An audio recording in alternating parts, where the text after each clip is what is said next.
Bonjour et bienvenue sur le plateau de Trade ou pas Trade, une émission entièrement consacrée à la bourse en général et au trading en particulier.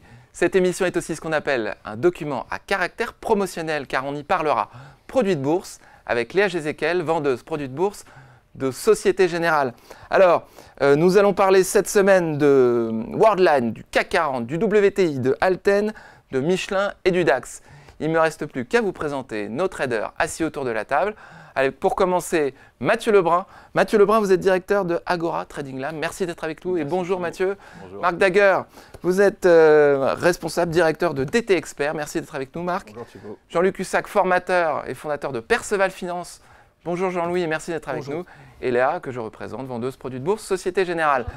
Alors on va commencer tout de suite avec la rubrique « On refait la semaine ».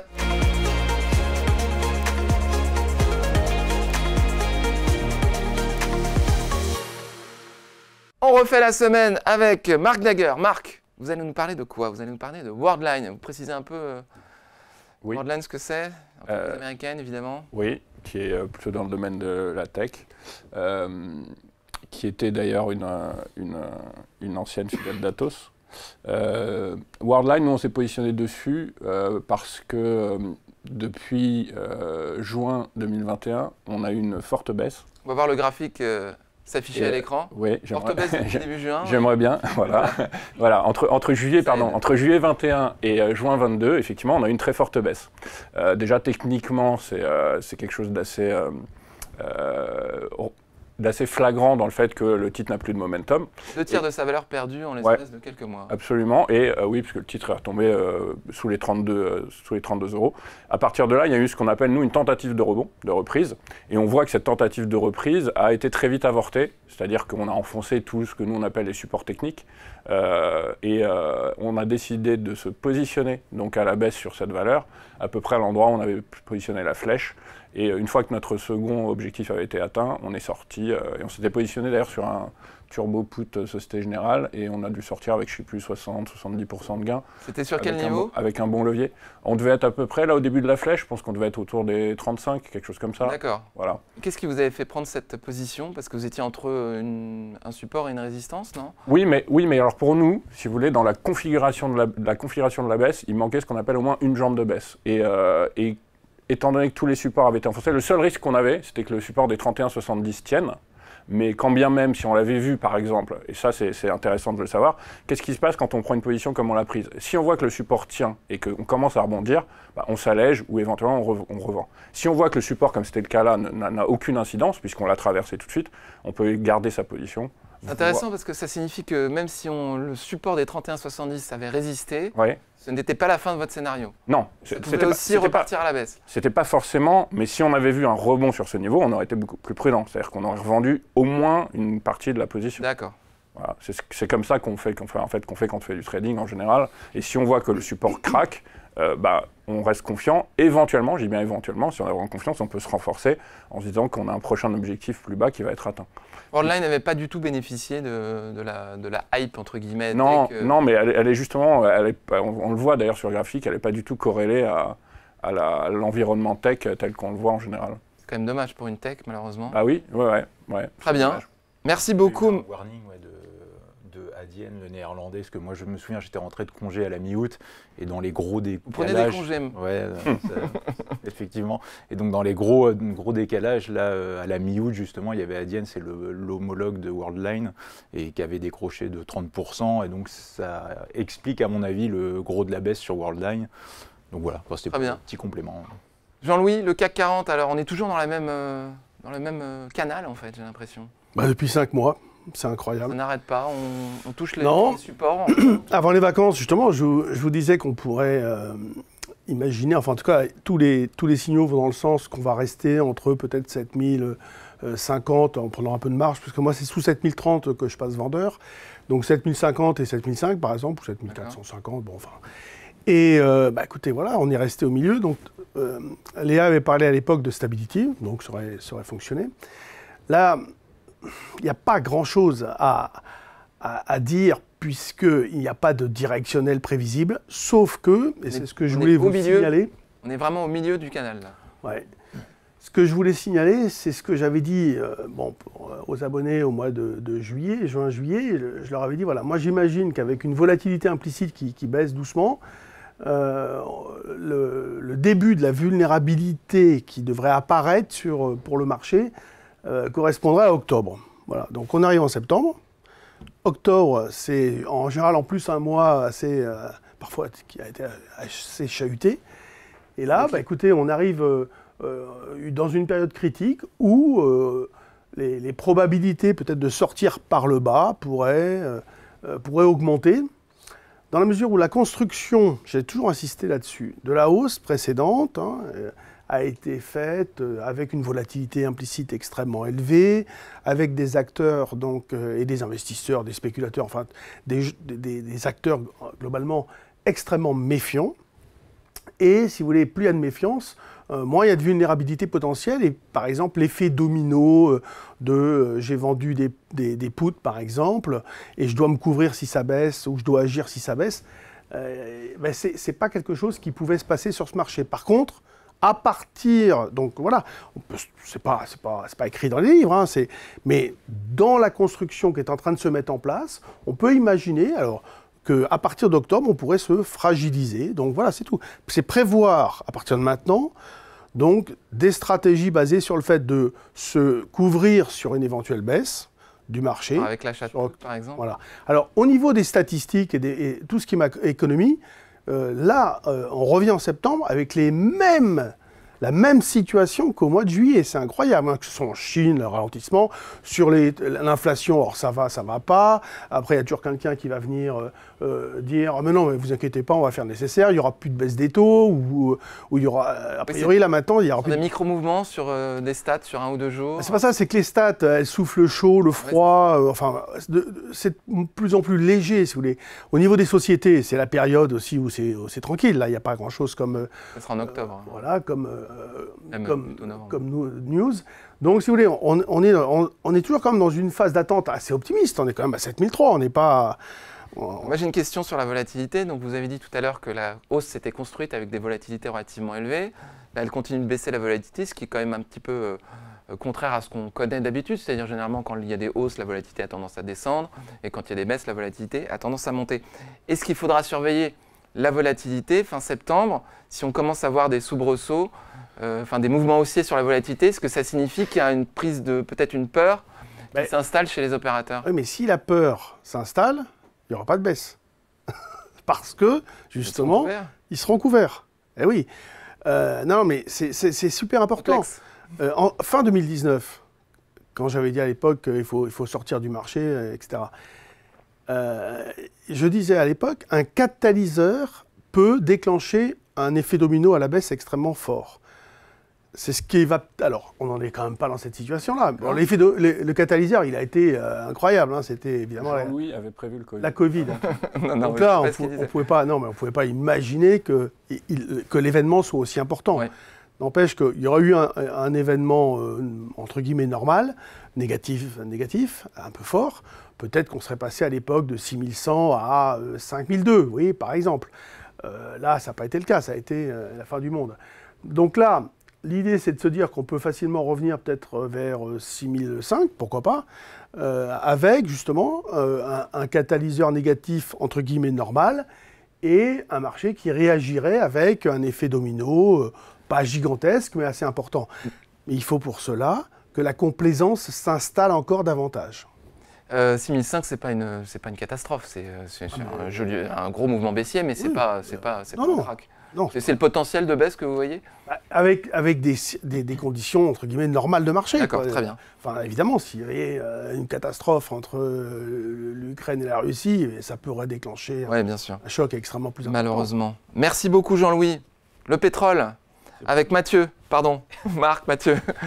WTI, avec Mathieu, ça monte. Le pétrole, ça monte. Baisse des productions un peu partout. Oui, alors on a appris là, hier après-midi que du coup la Russie, l'Arabie Saoudite annonçaient de nouvelles baisses de production ou baisses d'exportation selon le pays, selon soit la Russie ou l'Arabie Saoudite.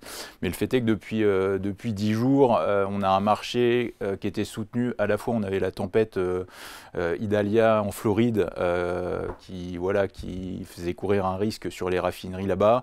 On avait des Les raffineries s'arrêtent quand il y a une tempête ou elles continuent de tourner, mais il y a quand même un risque potentiel que des infrastructures soient abîmées? De la politique de chaque géant pétrolier, mais ce qui est sûr, c'est que statistiquement, typiquement dans la période actuelle, c'est vraiment ce qui peut entraîner des rebonds du baril, ce qui n'a pas manqué du coup en fin de semaine dernière. On avait également des stocks de pétrole qui étaient inférieurs aux attentes. Et là où c'est, à mon avis, donc techniquement c'est assez intéressant cette sortie par le haut, c'est-à-dire qu'on a une large phase de range depuis plusieurs mois, grosso modo entre 65 et 83, 84. Et là, depuis la fin 2022, c'est ça? Ouais, depuis le premier semestre 2023, grosso modo. Et donc là, on commence à tirer à la hausse. Et donc si ça doit se confirmer, je pense qu'on peut avoir une poursuite de la hausse en direction d'une cible théorique autour des $100. Et le pendant, là où c'est intéressant à mon avis, c'est par rapport à l'ensemble du marché et au taux d'intérêt, parce qu'on a vu que du coup le marché là, avait rebondi, enfin les États-Unis, le Nasdaq et le S&P 500 depuis la fin août sur des espoirs de moindre resserrement monétaire de la Fed,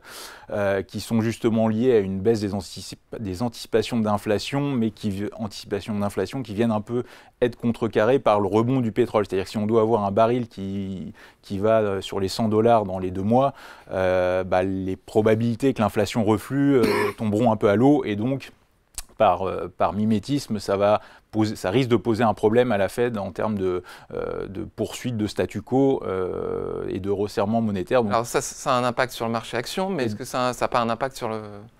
c'est pas le retour de bâton sur le WTI? Sur la partie pétrole, il y a l'aspect, ça soutient les pétrolières, les Exxon, les Chevron, etc. Mais le pendant inverse, c'est qu'effectivement, ça crée de l'inflation. Même si la Fed regarde un focus particulier sur la partie core et pas spécifiquement sur les éléments volatiles comme le pétrole, mais on le sent bien, si on doit avoir un pétrole qui continue à prendre $15-20, ça risque d'être compliqué pour les banques centrales de dire on stoppe le resserrement. Votre prise de position à la hausse, donc, c'était quand et c'était à quel niveau? Pour le coup, j'ai pas pris de position. En fait, j'ai pas pris de position. Non, c'est quelque chose. On refait la semaine. C'est quelque chose que vous travaillez en ce moment. Alors après, c'est dans la dynamique. En fait, c'est toujours ça. C'est que c'est des choses que j'ai surveillées précisément jeudi dernier, entre mercredi et jeudi avec les stocks.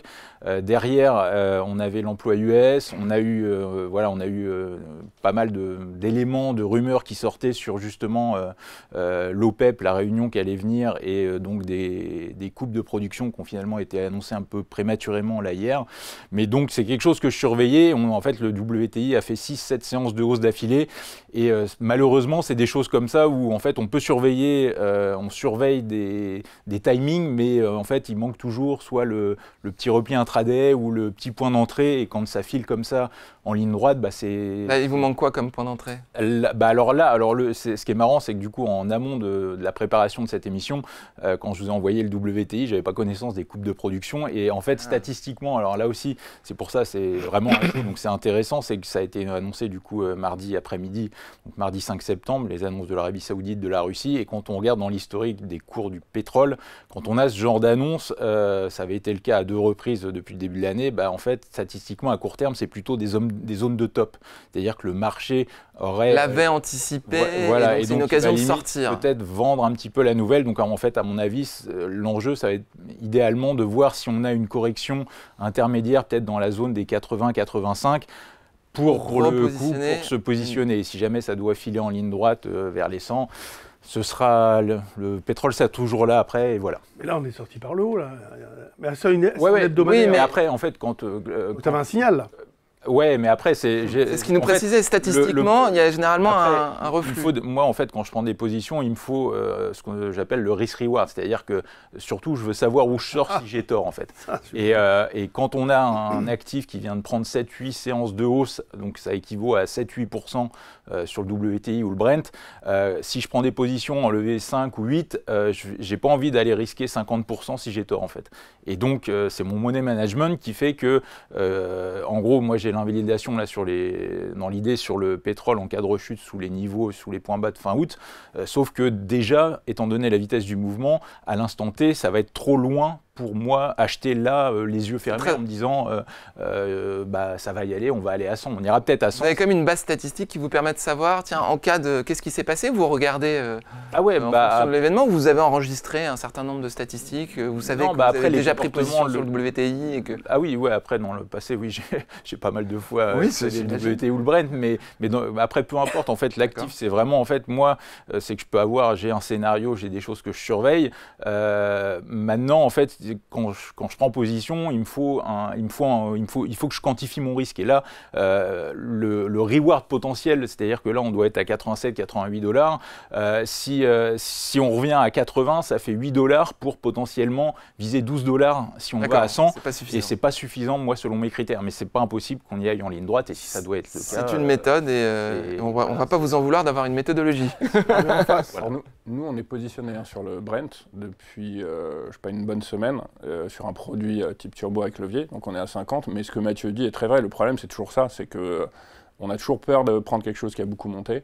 Et puis parfois, comme il le dit, une semaine après, on voit que c'est continué en ligne droite et qu'on aurait peut-être dû prendre un risque. Voilà. Mais c'est tout le problème du métier, il est là. Du trading, finalement. Là, il y a le cartel. Jean-Louis, on t'a terminé là-dessus? Le cartel a frappé fort quand même en prolongeant jusqu'à la fin de l'année les coupes. Et en face, par contre, il y a le ralentissement économique qui est quand même assez présent dans la plupart des pays développés. En Chine, notamment, la demande devrait baisser, etc. Donc c'est vrai que si on commence à mélanger le technique et l'analyse fondamentale, économique, il y a des divergences qui vont complexifier en fait, la prise de décision, vont vous freiner dans votre prise de décision. Ça, c'est souvent le cas. Moi, quand je suis revenu de congé, pour tout vous dire, en fait, donc à la mi-août, c'est vrai que vu les statistiques qu'on avait, on en parlera après, en Allemagne, on a des ralentissements partout, pas qu'en Chine.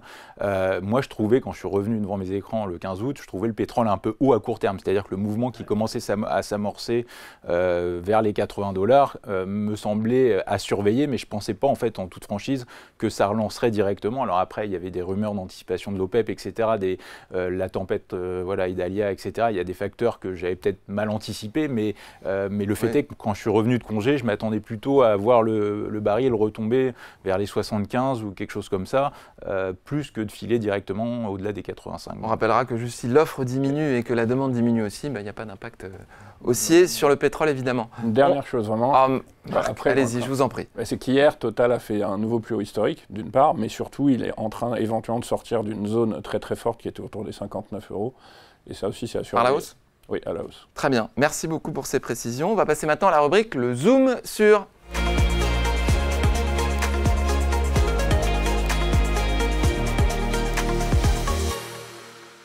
Le Zoom sur avec Léa Gézéquel, vendeuse produits de bourse, Société Générale, qui va nous parler des produits de bourse. Voilà, ça sert à quoi? À quoi ça sert les produits de bourse? À quoi ça sert les produits de bourse? Alors, pour ceux qui nous rejoignent en cette rentrée de septembre, les produits de bourse, ce sont des produits financiers listés qui sont destinés à des particuliers avertis pour des scénarios d'investissement de court à moyen terme. Alors, quel est l'intérêt des produits de bourse? C'est vraiment un outil de dynamisation et de diversification de votre portefeuille. Pourquoi? Il y a deux niveaux, vraiment très schématiquement. Déjà, la diversification des scénarios d'investissement que ces produits vont vous permettre de mettre en place via des produits qui sont accessibles depuis votre compte titre. Parce qu'effectivement, avec ces produits, vous allez bien sûr pouvoir investir à la hausse. Vous allez me dire, il n'y a rien de très novateur. Mais vous pouvez aussi investir à la baisse des marchés. Et ça, c'est déjà un peu moins connu de la part des particuliers qu'avec un produit facilement accessible, ils peuvent aussi se positionner sur les marchés et éventuellement faire des profits potentiels en cas de validation d'un scénario baissier. Ces scénarios qu'on va appeler directionnels, c'est-à-dire hausse ou baisse, ils peuvent être mis en place avec les produits de bourse, avec ou sans effet de levier. Donc ça, l'effet de levier, ça va être l'amplification des mouvements du sous-jacent. Donc avec toute notre gamme de produits à effet de levier, ces scénarios directionnels haussiers ou baissiers vont pouvoir être dynamisés grâce à ce coefficient multiplicateur. C'est ce qui est d'ailleurs plus utilisé. Oui, tout à fait. Le marché français est vraiment concentré sur les produits de bourse à effet de levier. Exactement. Après, tout dépend de l'effet de levier choisi. Un effet de levier de 2 ne sera pas du tout pour les mêmes types de profils qu'un effet de levier de 30. Donc ça, c'est la première diversification en termes de scénario. Mais ça ne s'arrête pas là, puisqu'avec ces produits, vous avez aussi de nombreux produits qui sont faits pour profiter de mouvements de marché atones, que ce soit une stabilité complètement presque pure, comme disait Jean-Louis, avec des stability, comme leur nom l'indique, voilà, à des périodes où le CAC typiquement reste dans un range très serré. Mais il y a aussi des produits qui sont un peu entre deux, on va dire, qui vont permettre d'optimiser ce qu'on appelle le couple risque-rendement, donc le risque qu'on va prendre par rapport à un rendement attendu, et qui là vont être tout à fait adaptés à des mouvements de marché relativement atones. Donc ça va fonctionner en cas de soit stabilité, soit de baisse modérée, soit de hausse un petit peu molle, on va dire. Comment s'appellent ces produits? Donc ça va être les bonus capés, les bonus, les discounts, c'est ce qu'on appelle les produits d'investissement ou de rendement. Donc où là, on va être un petit peu plus moyen terme et on va aller chercher justement cette optimisation, aller gagner un peu plus ou perdre moins que sur le sous-jacent en direct. Donc ça, c'est tout ce qui est diversification de scénarios d'investissement. Finalement, avec les produits de bourse, on peut investir peu importe où le marché va aller. Et la deuxième diversification, c'est bien sûr sur les sous-jacents sur lesquels on va pouvoir intervenir. Alors le sous-jacent, c'est l'actif sur lequel est adossé le payoff en anglais, donc la formule de remboursement du produit. Et donc bien sûr, vous allez retrouver des choses assez classiques comme des actions ou même des indices, mais vous allez aussi pouvoir intervenir sur des actifs beaucoup moins liquides, beaucoup moins facilement accessibles pour notre clientèle de particuliers, comme le pétrole, des devises, des taux d'intérêt, des indices thématiques. Métaux précieux. Des métaux précieux, effectivement. L'or, l'argent. Et donc, tous ces produits vont toujours être cotés en euros.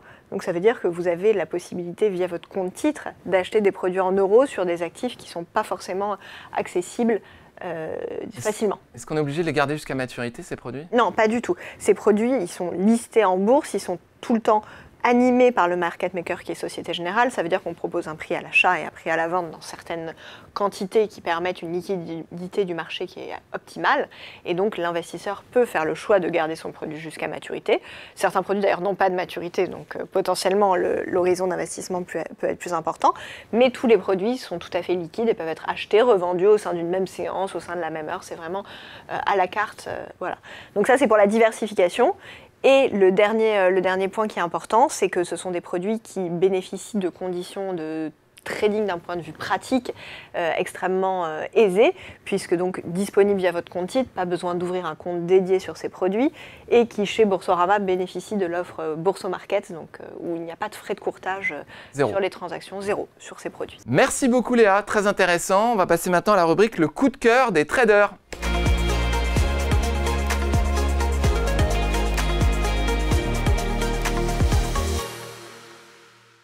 Le coup de cœur des traders, on va commencer avec Marc Dagger sur Michelin. Vous connaissez le principe. Marc, vous avez 60 secondes pour convaincre les deux autres traders assis autour de la table pour savoir s'il y a trade ou pas trade. Ce sera signifié par leur petit racket de ping-pong, rouge ou verte évidemment. On met le chronomètre, c'est parti. 3, 2, 1, c'est à vous Marc. Voilà, donc nous, on a décidé de se positionner à la hausse sur Michelin. Michelin, une entreprise qu'on ne présente pas, un premier fabricant de pneumatiques en France. Qu'est-ce qui nous a fait prendre cette décision ? 90% de nos décisions sont prises sur des critères techniques. S'il y a des warnings fondamentaux vraiment importants, on fait attention, mais le cas échéant, on a eu l'habitude depuis qu'on fait de l'analyse technique que parfois, même si on a des contextes qui semblent un peu surprenants, c'est quand même un directionnel qui peut être très fort. On voit sur Michelin qu'on a eu un rebond assez important entre octobre 2022 et février 2023. Et suite à ce rebond, on est rentré dans une phase de correction qui dessine une forme de drapeau. Et la sortie de ce drapeau, pour nous, a été un signal fort de reprise haussière. Première jambe de hausse, on ne s'est pas positionné dessus, peut-être par un manque de timing. Et puis, à la première correction, et les premiers soubresauts de fin de cette première correction, on a décidé cette fois de se positionner via un turbo call de chez Société Générale, avec des objectifs de sortie de drapeau qui sont pour nous, à minima, autour de 32,55. Parfait. Vous avez un petit peu dépassé, mais c'est très bien. Merci beaucoup Marc. Alors, Jean-Louis, Mathieu, quel est votre sentiment ? Nous avons à ma gauche un go, donc un trade, et nous avons à ma droite un trade. Tout le monde est d'accord, et c'est formidable. Alors, est-ce que vous pouvez rajouter quelque chose ou pas? Ou il n'y a rien à dire? C'était limpide. Non, mais Jean, là, Michelin a profité de la reprise du secteur automobile. Toutes les valeurs se sont bien comportées. Alors, pour moi, ce n'est pas le coup du siècle. Hein, ce n'est pas non plus l'affaire qu'il ne faut pas rater, etc. Ce n'est pas évident.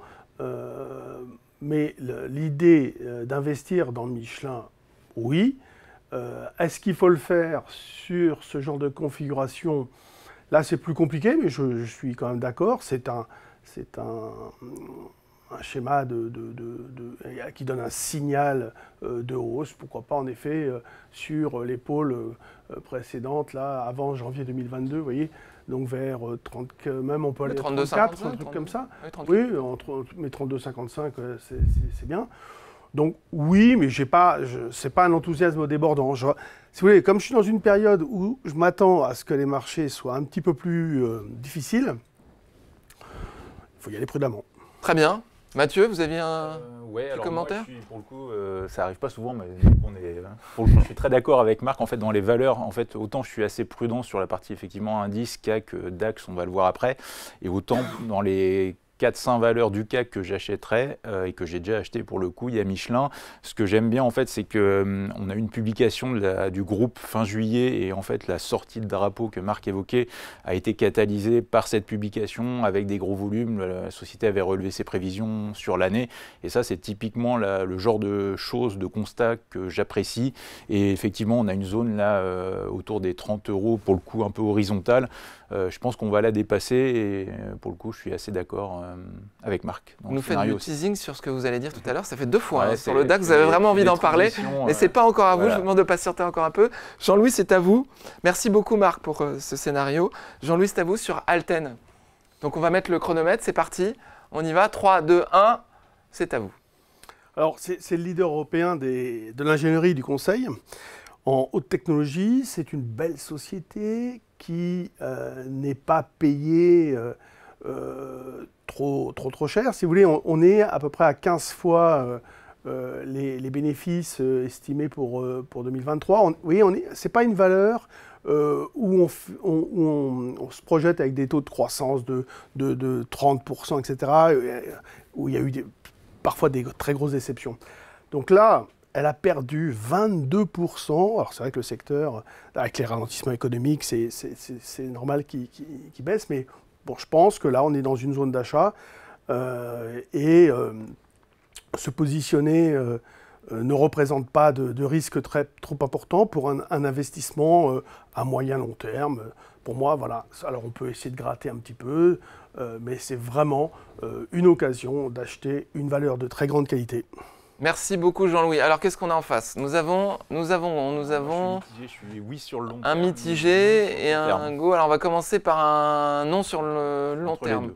Ouais, non, un oui sur le long terme. Pardon. En termes de et non sur le court terme. Investissement à plusieurs semaines, plusieurs mois, effectivement pourquoi pas. Je sais que Franck Morel, qui nous écoute aussi, est un aficionado de la valeur. Donc non, après c'est une belle société, etc. Il n'y a pas de souci. Moi, ce qui me dérange un peu plus à court terme, c'est l'aspect tech avec les taux qui restent élevés.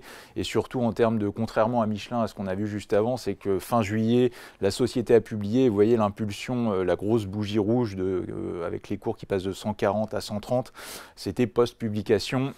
Et donc ça, moi, dans mes critères, c'est un peu rédhibitoire à court terme, c'est-à-dire que j'ai peur que même si on doit avoir une extension du rebond vers les 140 €, que cette mauvaise réaction à la publication de fin juillet bride un peu la hausse à court terme. Donc c'est ce qui me ferait passer mon tour sur le court terme en tout cas. Est-ce qu'il y a une configuration technique qui vous ferait changer d'avis? Un support, pour le coup, en fait, c'est plus dans une optique peut-être pour le coup à moyen terme, donc peut-être en hebdomadaire. Là, on est sur un graphique journalier. C'est toute la consolidation qu'on a depuis le printemps. Si elle doit se poursuivre avec une nouvelle jambe de baisse, peut-être vers les 120, 115 € dans les mois ou les 2 mois qui viennent, on peut avoir une phase de compression de volatilité, un petit peu quelque chose en drapeau. Et pour le coup, en fait, à mon avis, il faut laisser un peu de temps au marché pour digérer et encaisser cette déception post-trimestrielle. Et si c'est le cas, effectivement, ça peut venir après sur la publication d'octobre pour redonner du momentum. Si ça doit être le cas, effectivement, c'est quelque chose qui pourrait m'intéresser, mais plus tard. Hein. Merci beaucoup, Mathieu. Marc, vous êtes d'accord avec Jean-Louis? Oui, je suis d'accord avec Jean-Louis. Et moi, il y a 2 choses. Alors déjà, j'ai l'impression, même s'il faut faire attention, parce que ce n'est pas du tout une corrélation qui est du 100%, loin de là, mais j'ai l'impression qu'il y a un rebond sur la tech qui est en train de se faire. Le Nasdaq m'a l'air d'être assez solide. Donc déjà, dans un premier temps, c'est quelque chose qui joue. Mais moi, ce qui me plaît le plus en termes sur ce graphique, c'est un niveau technique qui fait partie des niveaux que moi j'estime être parmi les plus forts, parce que je les pratique depuis très longtemps. Alors Jean-Louis ne l'a pas tracé, mais autour des 125 €, on voit qu'on avait une zone de résistance en fait, entre novembre et décembre 2022, sur lequel le marché s'est arrêté. Et même si ça peut paraître lointain, très souvent, il y a une sorte de ce qu'on appelle mémoire de marché. Et le fait de venir rebondir là, sur ce niveau, est pour moi un élément, un facteur supplémentaire qui fait que je pense en effet que... Alors évidemment, sur le long terme, revenir sur les plus hauts, on n'en est pas là, et c'est pas ce que Jean-Louis a dit. Mais là, à court terme, je pense que le rebond devrait perdurer. Très bien, merci infiniment. Alors, ça, c'est un graphique que j'ai préparé vendredi, que j'ai envoyé. Alors, évidemment, il y a eu lundi, mardi et hier. La valeur a pris plus de 3%. D'accord. Donc voilà, je suis désolé, mais c'est vrai que ça a été assez violent. Ça nous emmenait à 135, il y a eu une Roco qui est ça sortie. relève un Voilà, achat fort, objectif 170. Bon, c'est étayé comme analyse. Voilà, faut le Il savoir. fallait le préciser. Merci beaucoup, Jean-Louis. C'est donc à Mathieu. Mathieu, vous aviez envie de nous parler du DAX. Tout le monde l'attendait. Tout le monde l'attendait, mais nous ne l'avons pas en graphique. Problème technique, on est désolé, mais est-ce que vous êtes capable de le faire sans filet? Ouais, C'est vrai? ça va le faire. C'est tout à votre honneur. Donc on va mettre le chronomètre derrière. 60 secondes, 3, 2, 1, c'est parti. Donc, Mathieu, alors, c'est à vous. En fait, sur la partie indice, par rapport à ce qu'on disait juste avant, moi c'est vrai que j'ai un peu de mal à me dire qu'il y a des grosses perspectives haussières entre d'un côté une économie qui ralentit et des taux qui restent élevés. On l'a vu avec les statistiques là même ce matin. Il y avait les commandes industrielles en Allemagne sur juillet qui ont baissé plus que prévu. Bref, on a tout un environnement macroéconomique depuis 2 mois qui est pas tellement engageant, on va dire. Et sur la partie technique, en fait, pour prendre le pendant de ce qu'avait évoqué Jean-Louis sur le CAC, en fait, quand on regarde pour le coup le CAC GR qui lui inclut les dividendes, on retrouve un peu la même structure que le DAX, effectivement, parce que le DAX inclut les dividendes aussi. Et en fait, on a une sorte d'élargissement. Alors sur le DAX, en fait, c'est une sorte de biseau d'élargissement. Et en fait, ce genre de structure, en fait, est statistiquement synonyme de top ou de retournement. Ça peut se poursuivre dans une sorte de diamant, c'est-à-dire vous auriez le début du biseau et peut-être la fin du biseau qui va se poursuivre. Mais c'est une structure généralement de top et qu'on retrouve aussi sur le CAC GR pour le coup, d'où ma prudence. Voilà. Merci beaucoup Mathieu. Donc, Marc, Jean-Louis, trade ou pas trade? Et on vote pour quoi? Pour le WTI. Pour short. Pour short Un DAX. short DAX, position Short DAX. baissière sur le DAX. Stop, encore, non, stop, Non, motif. mitigé. Alors, on va commencer par une position claire, celle de Jean-Louis. Un peu tôt. Un peu tôt. Un peu tôt. Donc oui, il y a des signaux. Oui, il y a des alertes partout. Oui, il y a des alertes fondamentales. Mais les flux, ils sont toujours là. On voit que sur les actions, il y a une résilience extraordinaire partout. Alors le DAX, évidemment, moi ce que j'aime avoir comme corrélation, c'est CAC, DAX, Eurostoxx. Donc souvent, si vous voulez, si par exemple on dit le DAX donne un premier signal de vente, ok, le CAC pas encore, on est d'accord. Donc je regarde l'Eurostoxx et si je vois CAC, Eurostoxx qui donne un signal de vente, et là je vends le DAX. D'accord.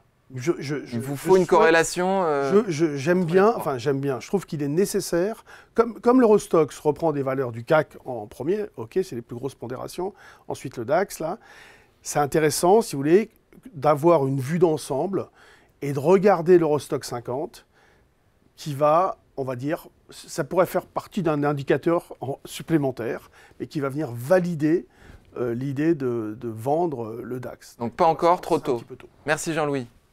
Marc? Oui, alors moi d'abord je suis d'accord avec ce que dit Jean-Louis, mais je pense que Mathieu aussi. On ne va pas voir un DAX s'effondrer, un Eurostoxx monter, ça c'est une évidence. Graphiquement, alors j'ai mis mitigé, ça ne veut pas dire que j'ai pas mis stop.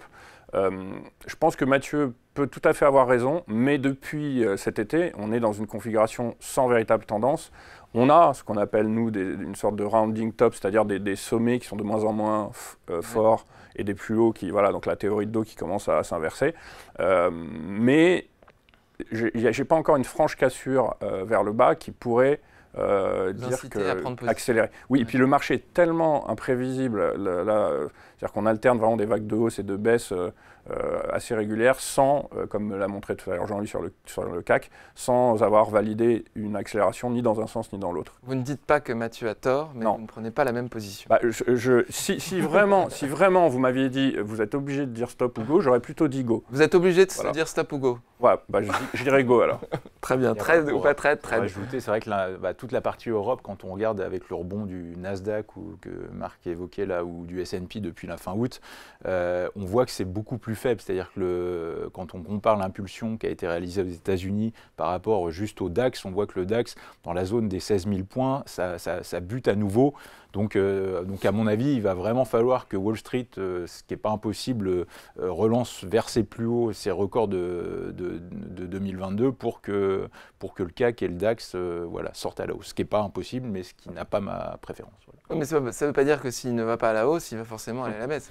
Alors après, non, mais mon constat à l'instant T, c'est que l'Europe sous-performe avec la macro, avec tout ce qu'on a vu jusqu'avant. Et donc, en gros, je suis dans, si je dois shorter quelque chose, c'est plus l'Europe que les États-Unis à l'instant T. Très bien. Et d'où l'idée du DAX. Voilà. Il y a une dernière chose qui est très révélatrice, c'est que quand nous, on est dans des espèces d'incertitudes comme ça, on va regarder les valeurs au cas par cas, puisque un indice, ça reste une pondération de valeurs. Et quand on voit, et moi c'est mon cas, je ne sais pas si c'est le cas de tout le monde ici, mais quand on voit certaines valeurs qu'on a envie d'acheter, certaines valeurs qu'on a envie de vendre, on sent qu'il y a quelque chose de mitigé et qu'on n'a pas de véritable tendance qui se dessine, et c'est un peu perturbant. Et c'est ce qu'on appelle à ce moment-là faire vraiment du stock picking et essayer de voir si on ne va pas essayer de réussir à se positionner dans un sens ou dans l'autre. Jean-Louis. Ouais, juste une dernière chose sur le plan technique. Il faut bien que les gens qui nous écoutent aient en tête que les produits de bourse, les contrats à terme, tous les outils, on va dire, aujourd'hui sont construits avec des taux d'intérêt à plus de 3%. Donc, il faut bien faire attention. Quand on parle, par exemple, du DAX, est-ce que le contrat à terme, parfois peut-être ce qu'on va vous livrer, ou bien, la plupart du temps, c'est le cash, c'est-à-dire l'indice DAX. Et si vous prenez par exemple, on va faire simple, 15 000, 3%, ça fait 450 points divisé par 4 trimestres. Vous voyez, ça fait plus de 100 points de différence au début de trimestre entre l'indice, par exemple, à DAX, terme ou le spot. Et le contrat à terme. Voilà, il faut bien penser à ça, faites attention, la référence, peut-être le futur, mais en général c'est sur le SPI 500, ça, et sinon sur le cash qui vaut souvent donc moins que le contrat à terme. Et pro rata temporis, il se rapproche. Je rappellerai que du cash. les outils de valorisation des produits de bourse prennent en compte le futur, mais corrigés pour corriger de l'effet de portage et des dividendes. Merci beaucoup Jean-Louis. On va passer maintenant. Merci à tous. Merci Marc, merci Mathieu. On va passer au quiz, la rubrique à vos marques.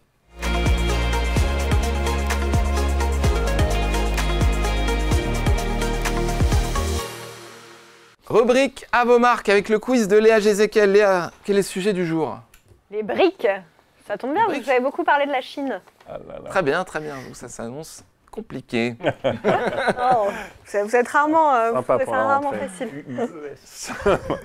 C'est parti. les Allez, briques. on y va. Donc je rappelle quand même les règles du jeu. On attend que l'ensemble des réponses possibles aient été énoncées avant de buzzer sous peine de disqualification et sortie du quiz. Allez, c'est parti pour la première question. Donc là, l'objectif, c'est de reconnaître à quel indice correspond la courbe évoquée depuis l'été 2022. Donc un graphe sur un an. S'agit-il du HSI, l'indice de Hong Kong, le Nifty 50, l'indice indien, ou le Ibovespa, l'indice brésilien? Ne vous précipitez pas. Ah, je vais prendre la 3. Bravo Mathieu, Oh vous là là, commencez quel fort. talent. Vous commencez fort cette rentrée. Effectivement, c'est l'indice brésilien. Donc je vous ai mis les autres indices pour comprendre un peu le pourquoi du comment. Donc on voit effectivement que l'indice brésilien est celui par rapport à ses deux camarades qui a le mieux performé, puisqu'on est sur 12% de hausse sur un an, donc de août 2022 à août 2023. Pourquoi en fait le Brésil, on voit qu'il a vraiment fait une envolée à partir de la mi-juin 2023, parce qu'en fait le S&P a amélioré la note et ses perspectives surtout de stable à positive sur la situation économique globale au Brésil.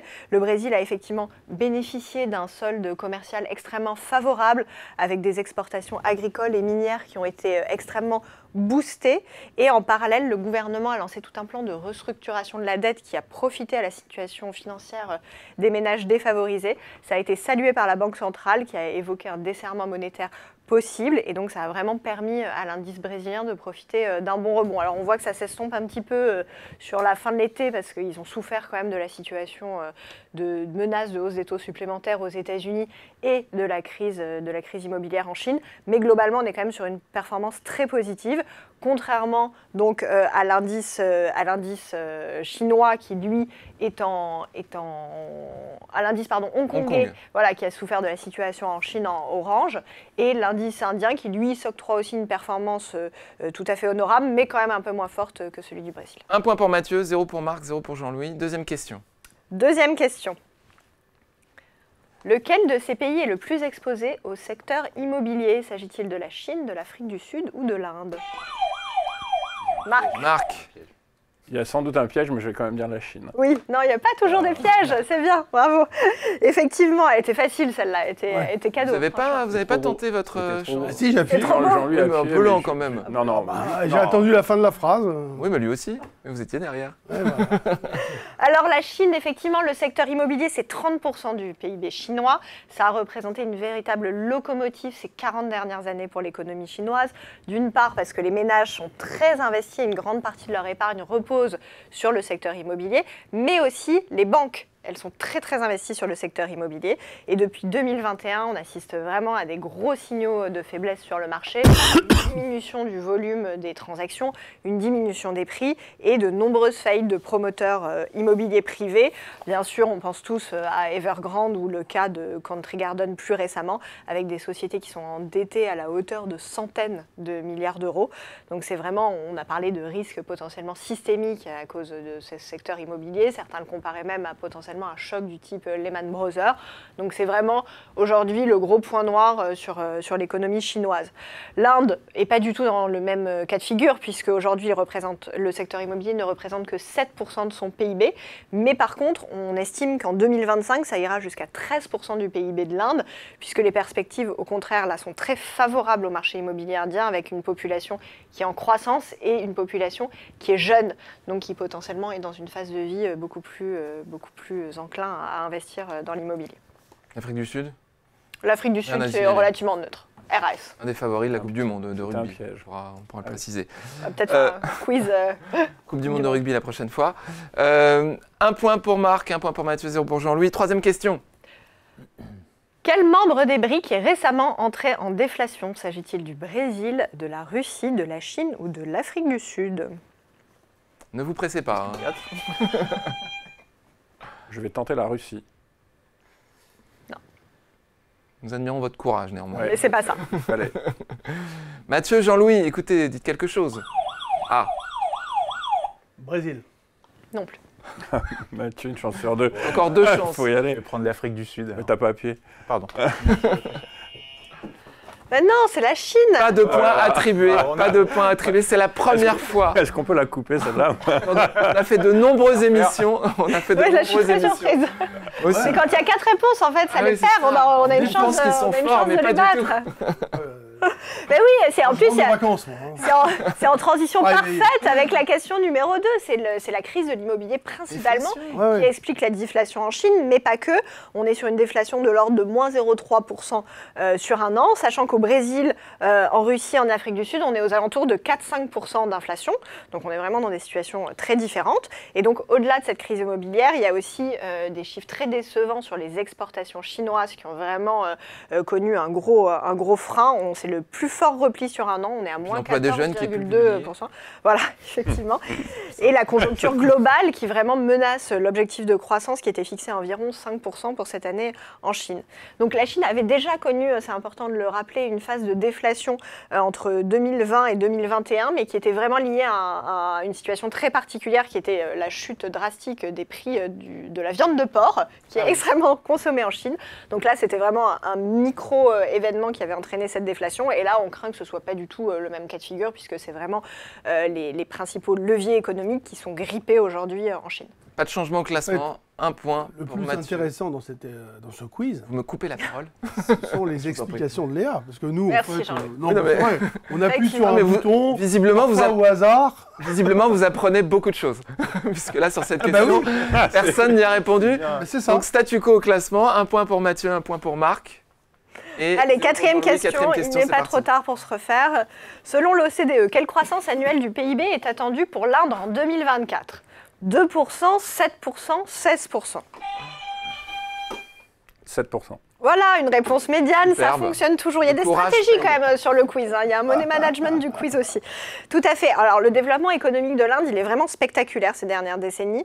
Depuis 2014, le PIB a doublé, si bien qu'aujourd'hui, l'Inde est la 5e puissance mondiale devant la France et le Non, Royaume-Uni. c'est pas possible. Si c'est possible, Thibaut, je vous promets. L'économie indienne a connu une croissance qui est estimée à 6,8% en 2022. Et donc, on a vraiment une reprise économique dans de nombreux secteurs. C'est ça, une des forces de la croissance indienne, c'est qu'on est aussi bien sur l'industrie du voyage que le commerce, la construction, l'exploitation minière, la digitalisation, la vivacité de l'écosystème des startups et le rajeunissement de la population. Donc, ils sont vraiment un petit peu, je dirais, sur tous les fronts. Et en plus, ils ont un levier démographique qui est très important, contrairement à la Chine. Aujourd'hui, l'Inde a dépassé en termes de population la Chine en avril 2023. Et cette population est jeune, donc c'est un levier de Consommation croissance, intérieure à évident. venir en hausse. Hausse. 2 points pour Mathieu. Pour Marc. Pour Marc, je ne sais pas ce que j'ai aujourd'hui. C'est le retour de vacances, je vous prie de m'excuser. 2 points pour Marc, 1 point pour Mathieu. Jean-Louis 0. C'est Allez, exceptionnel. Jean-Louis, il en reste Jean-Louis, une. il en reste une. Sauvez l'honneur. 5e question.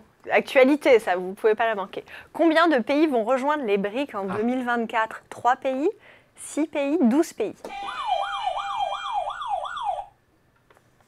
C'est moi? C'est vous. Moi, je dirais 3. 6. Bravo Jean-Louis, effectivement. Ah, Je suis contente que Oui, vous moi aussi, ayez je le suis dernier content pour point. Ça Jean-Louis. me Ouais, chagrinait un peu. c'était un jeu. milieu, En fait, toujours pareil. C'est toujours la bonne réponse, c'est toujours au milieu. On vous le dit maintenant. Effectivement, on vient d'annoncer que les BRICS allaient être rejoints par 6 nouveaux pays en 2024. Il s'agit de l'Argentine, l'Égypte, l'Iran, les Émirats arabes unis, l'Arabie saoudite et l'Éthiopie. Donc le rapport de force des BRICS plus ces 6 pays va drastiquement changer avec leur intégration, puisqu'ils vont représenter 44% des réserves mondiales de pétrole. Une énorme partie aussi des échanges de matières premières comme le blé ou le riz. On imagine même que le yuan à terme pourrait concurrencer le dollar dans les échanges internationaux. Ça va aussi représenter 45% de la population mondiale et 37% du PIB mondial. À titre de comparaison, par exemple, les pays du G7 représentent aujourd'hui seulement 30% du PIB mondial. Donc bien sûr, cette alliance de pays qui se désigne comme non alignés, alors non alignés pourquoi ? Parce qu'il y a une vocation quand même politique d'indépendance vis-à-vis de l'hégémonie européenne et américaine, va vraiment devoir être surveillée Des régimes dans les années qui différents. viennent. J'ai une petite question. Comment ça va s'appeler les BRICS alors en Ça, 2024? on ne le sait pas encore. Parce qu'on va trouver un nouveau. Ça va être un peu compliqué. Oui. Je Ouais. pense Ça pas qu'ils sera l'objet accolent d'une les question acronymes. à laquelle vous Bah, on peut répondrez la lancer prochaine fois. à ceux qui nous regardent Un sondage. ouais, pour voir comment est-ce qu'ils voudraient. Proposition. Merci infiniment, victoire de Marc. Merci beaucoup, Marc. Merci. Bravo pour ce courage que vous avez montré dans Beaucoup de dans courage. cette épreuve. Merci à tous. Si vous aimez, vous pouvez cliquer sur j'aime et rendez-vous la prochaine fois. Merci infiniment.